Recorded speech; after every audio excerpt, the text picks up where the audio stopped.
The gates of Rome stood tall, welcoming the morning sun as it bathed the city in golden light. Rome was alive. Merchants shouted, soldiers marched, and the hum of countless lives swirled together like an orchestra in full swing. Yet today, there was a new energy, a sharpness in the air that tickled the senses. Cleopatra has arrived, they whispered. MegaHistory presents. At first, it was a murmur, like the first drops of rain before a storm.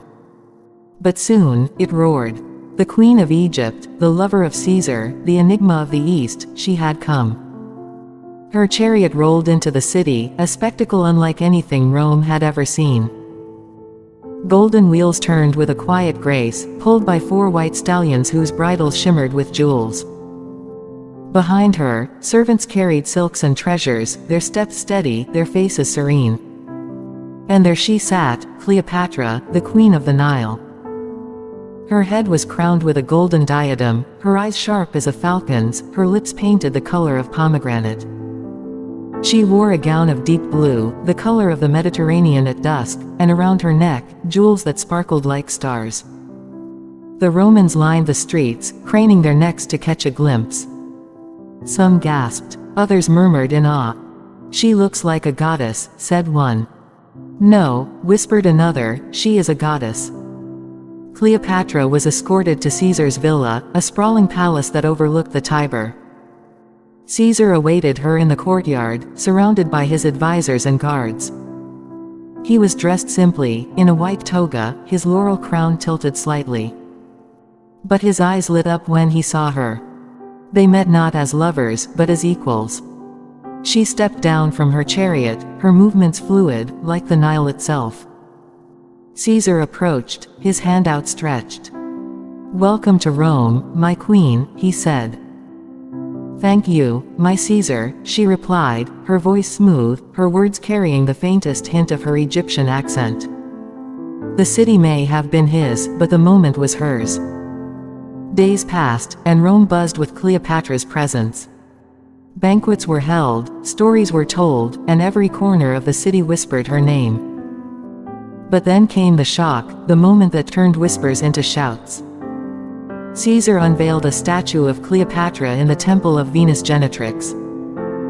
She stood there in marble and gold, radiant and defiant, as though she had always belonged among the gods. The senators were furious. "A foreign queen, honored in our sacred temple," they hissed. But Caesar didn't care. For him, the statue was more than a gesture of love. It was a declaration. Rome and Egypt were no longer distant powers, they were intertwined, their fates bound together by this remarkable woman. Cleopatra knew the game she was playing. Her presence in Rome was more than a visit, it was a statement. Everywhere she went, she carried herself with purpose. At banquets, she spoke of Egypt's wealth, its culture, its gods. In private meetings with Caesar, she reminded him of their shared vision, a child who could unite their empires, a future where Egypt and Rome would stand as one. But the Roman elite was not so easily swayed. They saw her as a threat, a symbol of foreign influence that could unbalance the republic. "Why is she here?" they demanded in the Senate. "Why does she sit at Caesar's side as though she belongs?" Cleopatra heard the whispers but never faltered. She had faced storms before, storms of sand, of politics, of war. Rome was no different. Late at night, when the city quieted and the stars took their place in the sky, Cleopatra would sit by the window of Caesar's villa. She would look out at the Tiber, its waters dark and restless, so unlike the steady flow of the Nile. She missed Egypt. The scent of lotus flowers, the call of ibises, the vastness of the desert under the sun. Rome was a marvel, yes, but it was not her home. Yet, she stayed, not for Caesar alone, though he was part of it. She stayed for her son, for Egypt, for the dream of a future where her kingdom would not bow to Rome but stand beside it. But Rome was a city of politics, and politics never slept. Cleopatra's presence had set the wheels of conspiracy in motion. In the Senate, whispers turned to plans. In the streets, admiration turned to resentment. She knew danger was close, that her every move was watched. Yet, she didn't flinch. She attended banquets, she walked through the forum, she smiled at the crowds.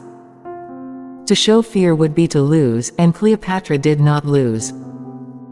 As her time in Rome drew to a close, Cleopatra stood on a balcony overlooking the city. The sun was setting, casting a warm glow over the rooftops and temples. "Rome will never forget you," Caesar said, stepping beside her. "And I will never forget Rome," she replied. But in her heart, she knew the road ahead would not be easy. She had left her mark on Rome, yes, but she had also made enemies. The tides were shifting, and the storm was coming. Yet Cleopatra, Queen of the Nile, was ready. For she was not just a woman, not just a queen. She was a force of nature, a story that would echo through the ages. And her story was far from over. Cleopatra's time in Rome marked a turning point in her journey. She witnessed the height of Caesar's power, but also the fragility of it. The events that followed, Caesar's assassination and the chaos it unleashed, would change her life and reshape history. In our next episode, we'll explore how Cleopatra's path intertwines with that of another legendary Roman, Mark Antony. Together, they would form one of the most infamous alliances the world has ever known. Stay tuned for the story of Cleopatra and Antony. Like and share. Don't forget to subscribe.